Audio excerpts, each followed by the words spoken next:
bring in now NewsNation political editor Chris Stirewalt. Chris, great to see you. Trump, had this win. He didn't visit all 99 counties, but still really had this significant victory. How did he do it, and how important were those Trump surrogates? The Trump surrogates, Trump probably does more for them than they do for him. They are, I think the way to think about Donald Trump is he's more than just the establishment in the Republican Party. He's basically like an incumbent. And where Nikki Haley finds herself now is a difficult place, which is, can you mount an insurgency? Can you rally people to a long shot cause to take on a dominant faction in your party, to take on your party's own establishment? It's tough. So many outlets right now are calling Trump's win historic, and he did win big. But again, this was also the lowest turnout for an Iowa caucus in over a decade. It was so cold. Is his win still historic despite getting around 56,000 votes? Well, it's historic in the same way that George W. Bush's win was in the previous low turnout, which is if Donald Trump, the premise of Donald Trump's candidacy is that he has all the endorsements in Congress. He has all of the, Marco Rubio, his former rivals. A lot of people are sucking up to Donald Trump because they see the writing on the wall and they believe that this race is functionally over, that we're all done. And for that reason, yeah, a lot of people stayed home in Iowa because it was cold, but Iowans do a lot of things in the cold. I talked to a guy who was going to an ice fishing tournament in 15 degrees below zero. So Iowans do a lot of things when it's cold. But if you don't think that it makes a difference, and that's what basically did Haley in, that percentage of voters. Go ahead. And I'm sorry. Well, how does his win in Iowa translate to New Hampshire? Obviously, that's next. We're now a week away. And then where do Ramaswamy's and Hutchinson's votes go now that they've dropped out? Well, and I mean no disrespect to either of those candidates, but who cares? There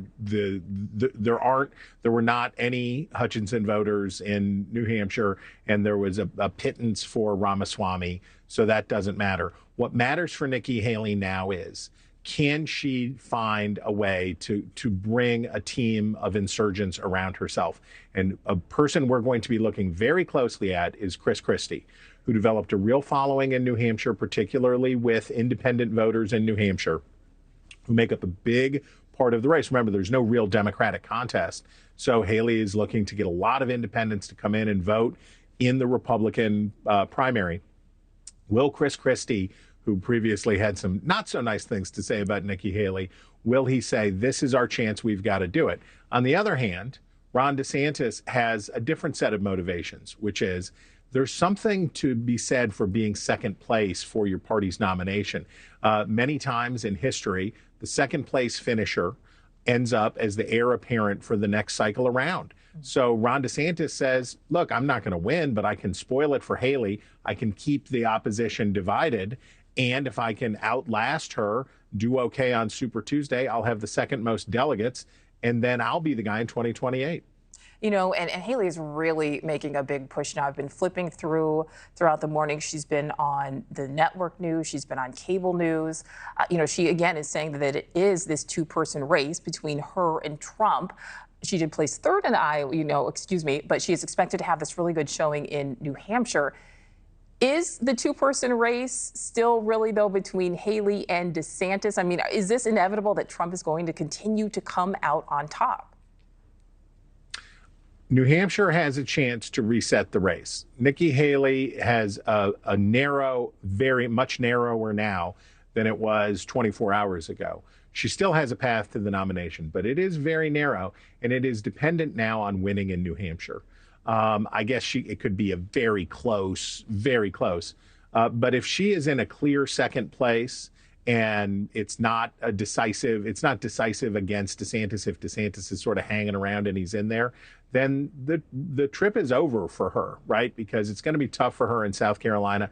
South Carolina's Republican electorate looks a lot like the one here in Iowa, which is to say a lot of working class white voters, a lot of strong MAGA supporters who are going to come out. So Nikki Haley has ended up with sort of where we might have known she would be, which is a lot riding on New Hampshire. Thank you for watching. Go to newsnationnow.com to find News Nation on your television provider. And don't forget to click the red subscribe button below to get more of News Nation's fact-driven, unbiased coverage.